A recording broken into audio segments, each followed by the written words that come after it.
I know a lot of you have been in a couple times already, or saw us in Chicago last week. So, I like where this group is headed. I like the pieces of it. I like how they've bonded together. Obviously, we're still in installation mode and haven't really divided guys off yet in terms of who's going to be in what spot when. That'll be coming. But like I said from the beginning, I've liked how this group competes. We scrimmaged Saturday. It came down to the last possession in every quarter that we did. We did that last week. It's the same thing. I've seen just the competitive nature of this group, and it's been different guys, different days.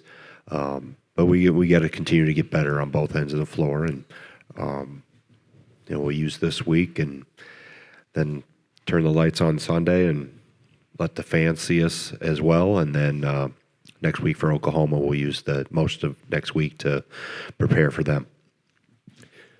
Questions? We'll start right here with John in the front. I know you're saying that this doesn't change how you do anything, but the fact that there's more national attention, the fact that you're ranked in preseason AP poll, in a lot of respect, it seems like in other ways, what do you think that says about this program, that it's maybe a little more on the national radar than it's been in previous years? Well, I think it's always been on the national radar. I mean, it's just whether you're ranked or not varies from year to year and varies within the year.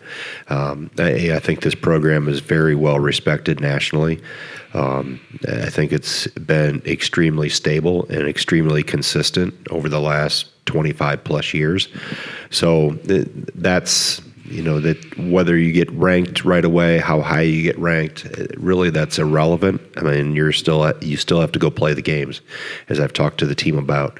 And, we've been highly ranked. We haven't been ranked anywhere in between. You still have to go produce and get results. So, it's going to be a one day at a time, one game at a time mentality. I know that sounds a little cliche, but it's quite frankly how you have to go about it and how you have to approach life in general. Just take it one day at a time, and we got to do some things better today that I found on film from Saturday, and we'll drill those and break those down and see if we can be better at those things today than what we were on Saturday. Nick?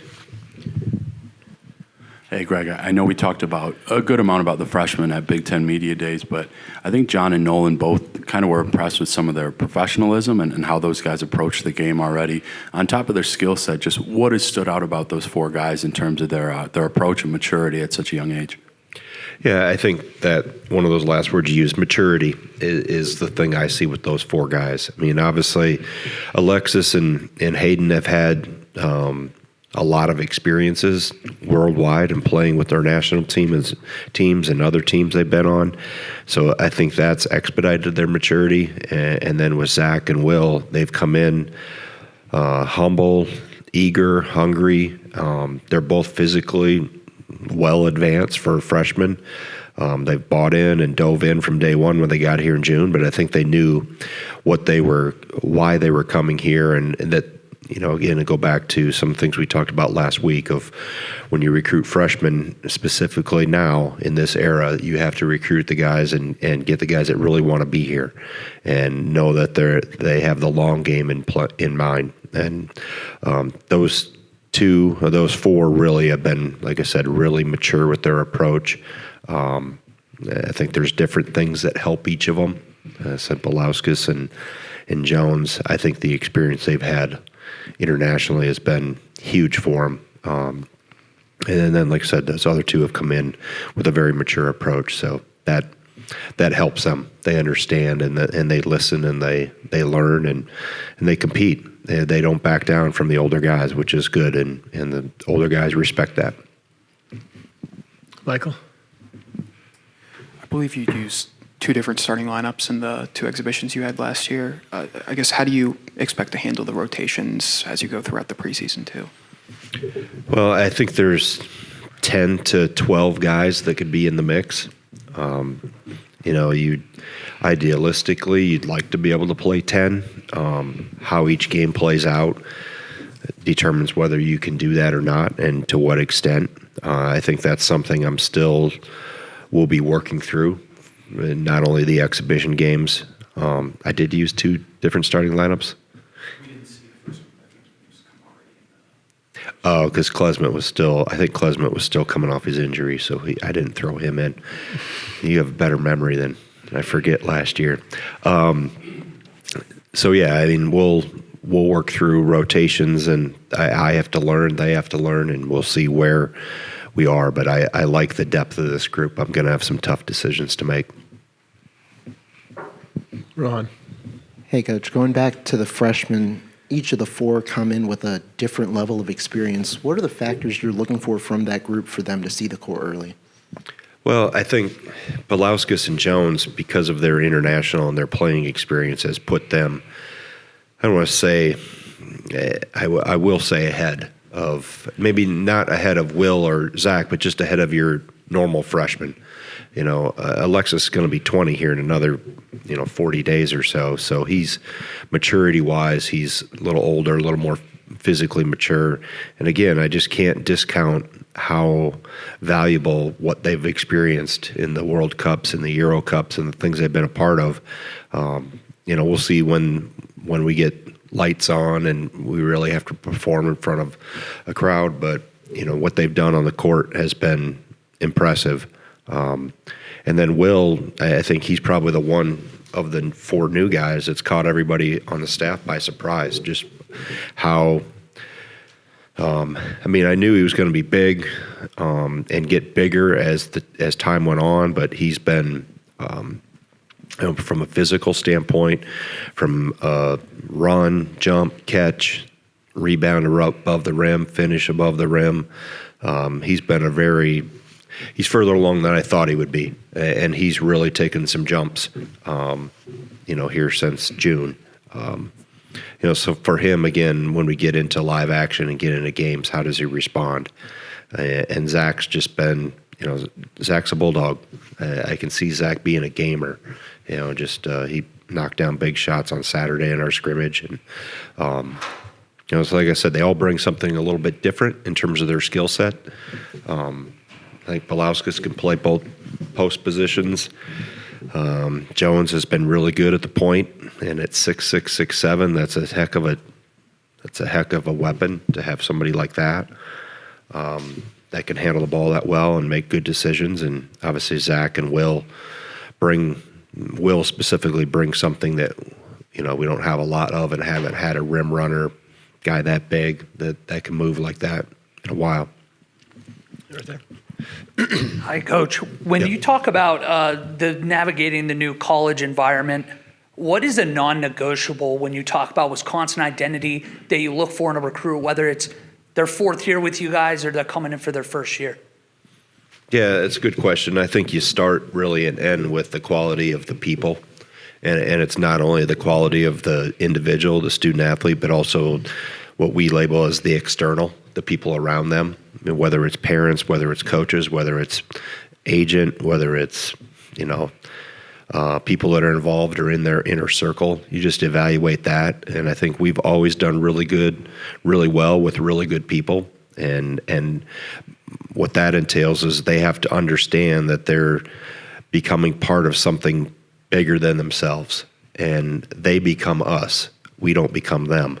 So as they buy into that and understand that well before they get here, I think that attracts the right people. And that's why I think we've seen these guys come in, and it's, you have to hit on that more now than ever. And you can't swing and miss just because you have such a transient nature of the roster, and you have to make sure that they're here for the right reasons and you're crystal clear with them on, the opportunities, and you're not over-promising and under-delivering. You tell them it's going to be a lot of work and it's going to be hard, but it'll be worth it in terms of accomplishing something as a team that everybody wants to go after. So like-minded individuals in that locker room are really important. John, front. Obviously, a lot made about the tempo change last year. Kind of how much faster do you think it can get, and how important is Nick Boyd in terms of his skill set, in terms of pushing that tempo? Yeah, I know a lot gets made of it. I mean, we were efficient. We got to the free throw line a lot. This team has a different makeup, you know.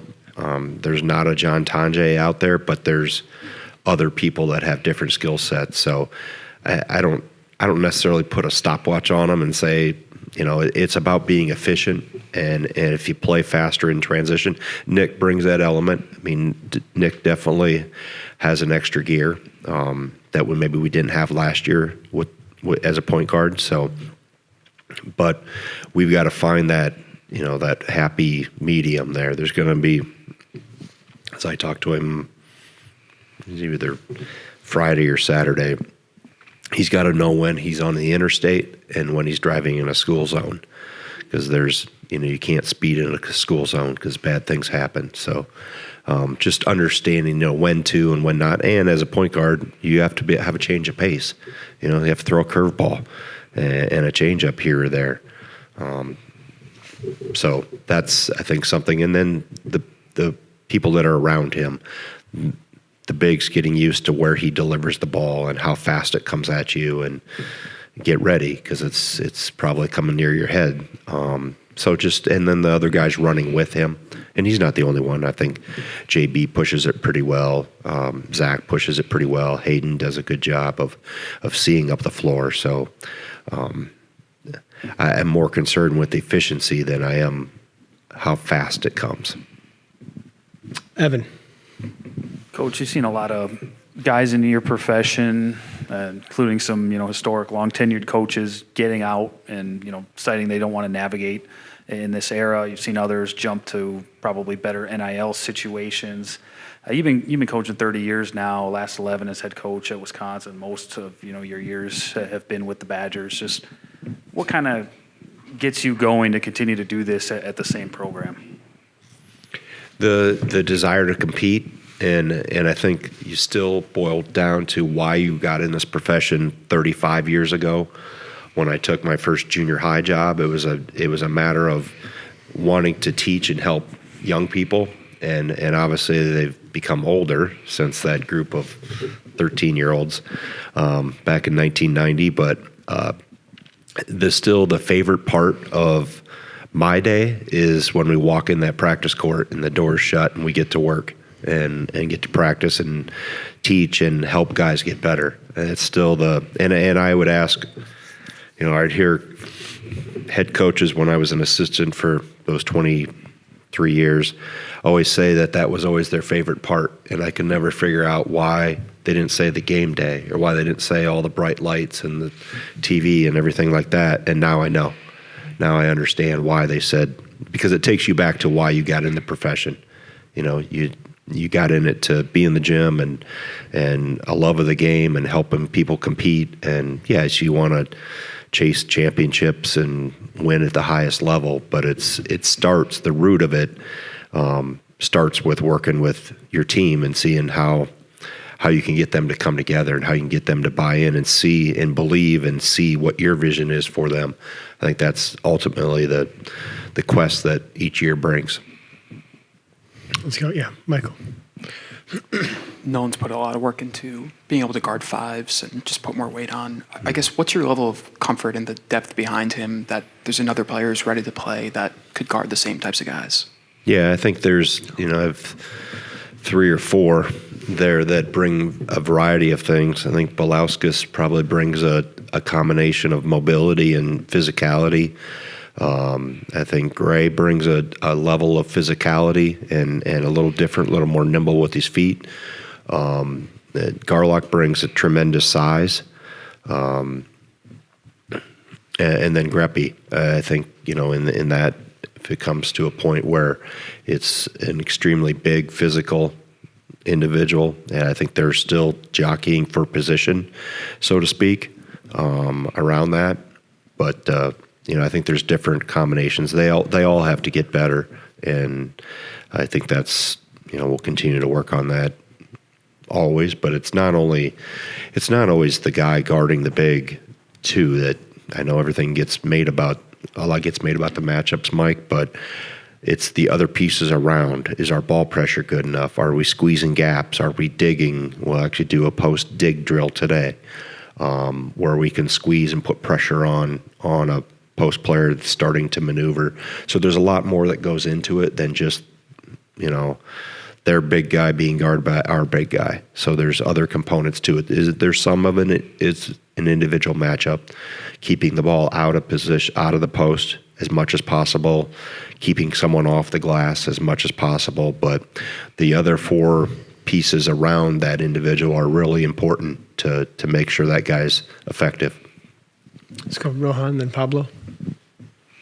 Coach, when it comes to tournament success, it feels like it's one of the most volatile things in college basketball. After the year that you guys had last year, how did you reflect on the end of the season, and how do you kind of move forward from that? Yeah, I mean, it comes to a crashing halt, right? I mean, you have a last second shot that you don't convert on, and you go home. So it's college basketball, I think, has the most, because and it gets its March Madness name, rightfully so, because you have 68 of the best teams that play in a 1-game playoff. If it was a 1-game playoff with the Brewers and Cubs, we would have never went to Chicago, right? We wouldn't have had Game 5 Saturday night, which good luck to Pat and the crew starting tonight. So there's so much drama and pressure put on 40 minutes, and you're going to play really good teams anyway. But if you have it took us in that game, it took us a while to get going, on both ends of the court. We just couldn't get our footing, and we were, a day late and a dollar short in terms of coming up on the right side of the score. So you have to play at a high level for extended periods of time, and you have to be really good and really consistent, and then you got to do it again, and then you got to do it again, and so yeah, you see there's more parity in men's college basketball than there is in any other sport. Now we'll see if the trend continues.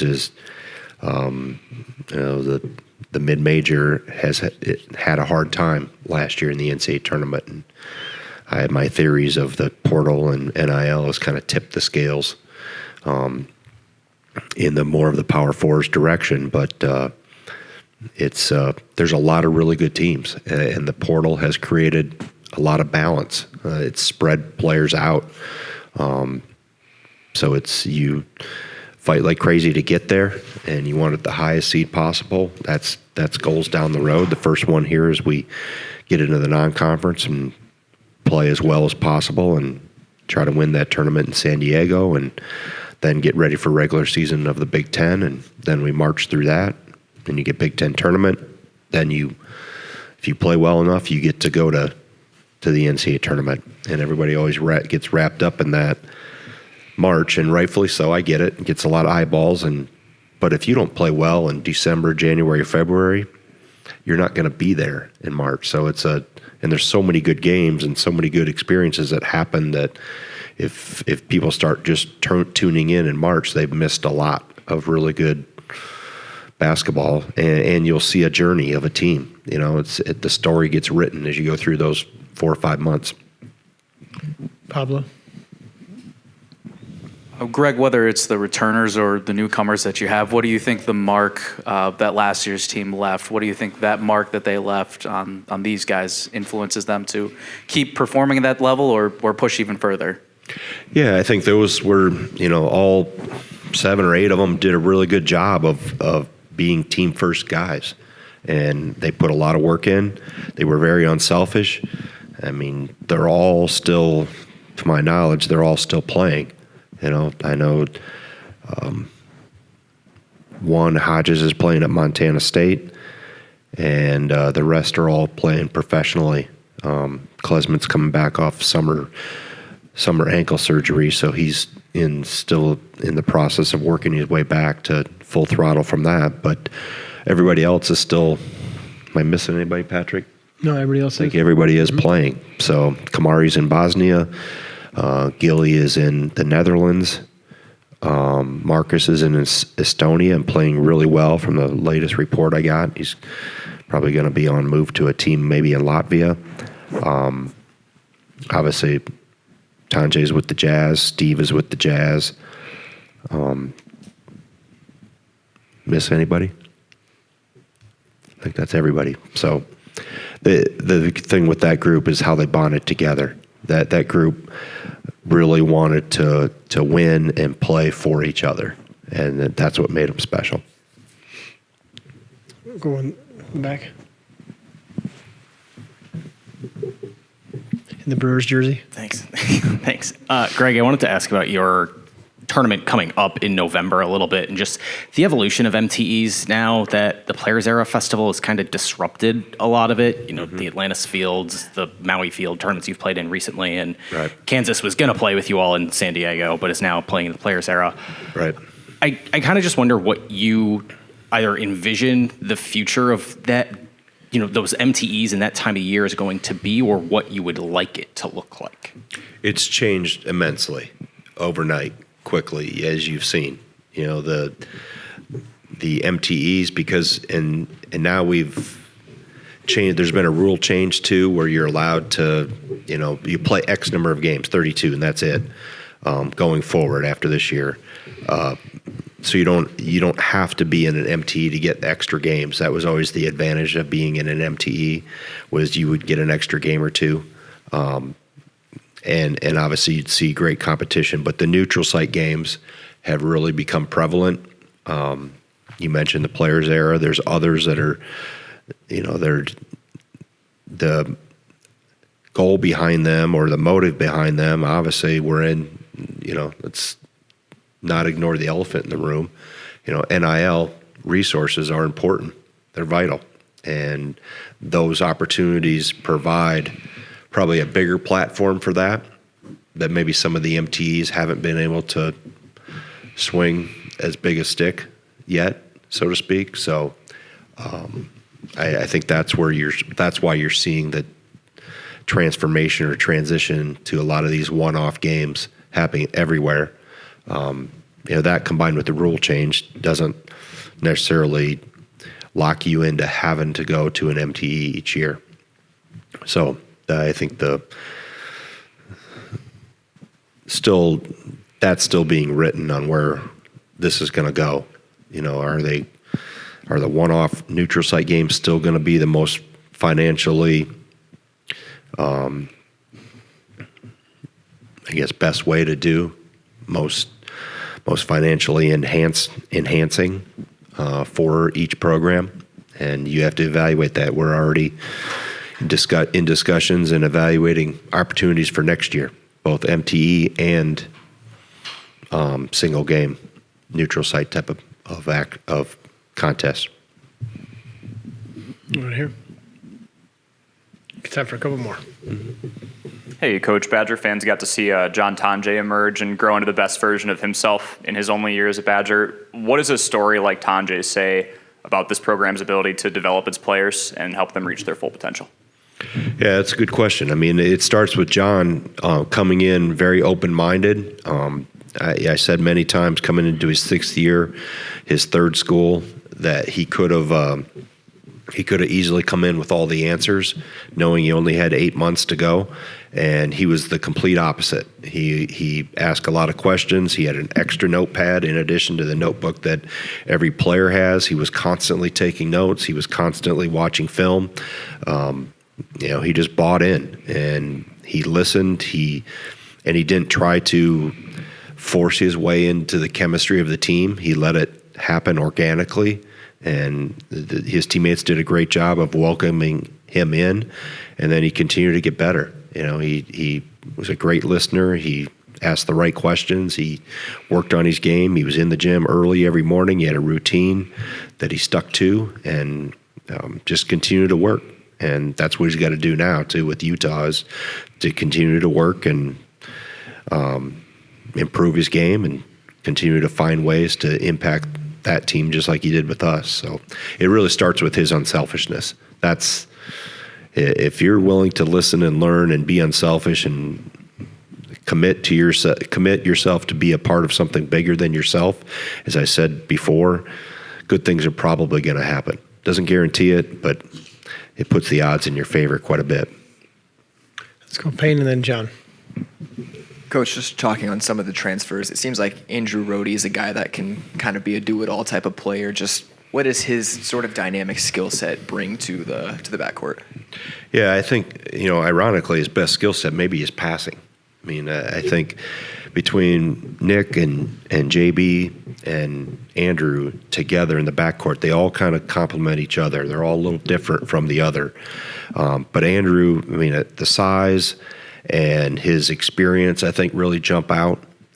He's got more toughness to him than I would have thought from the outside looking in, watching him over the years. But the one thing I've noticed is his vision and his comfort playing in ball screens and his ability, much like Hayden Jones, when you have a guard that big, there's a lot of advantages to be able to play over the top of a defense and kind of periscope your vision and see over people. So I'd like he's really comfortable with the ball in his hands in ball screens and for the most part, makes really good decisions. So he obviously does other things really well too, but I think the passing is one thing that's kind of jumped off the map, off the page from the start. John. Going off the MTE question, kind of the schedule overall, it seems like after that BYU game, that's kind of the start of a month of some really good challenges. What is kind of your overall philosophy of putting together this year's non-con? Well, it starts with your games that are locked in. Marquette, where that goes. You're going to have at least 2 Big Ten games in December. We did have some discussions at the league of trying to play more in December and take some of the pressure off January 1st and beyond with a couple less games, but that didn't happen. So, and then you're looking at what your opportunities, and again, this changed so fast with the NIL landscape and knowing we wanted to maximize resources, and even the Oklahoma game came on the table, late in the summer, and it was something that obviously we've never done that before. We've always done a close scrimmage, and I think it was too good of an opportunity for a multitude of reasons to turn down. Villanova came on this or a game at Fiserv, but we didn't necessarily know it was going to be Villanova.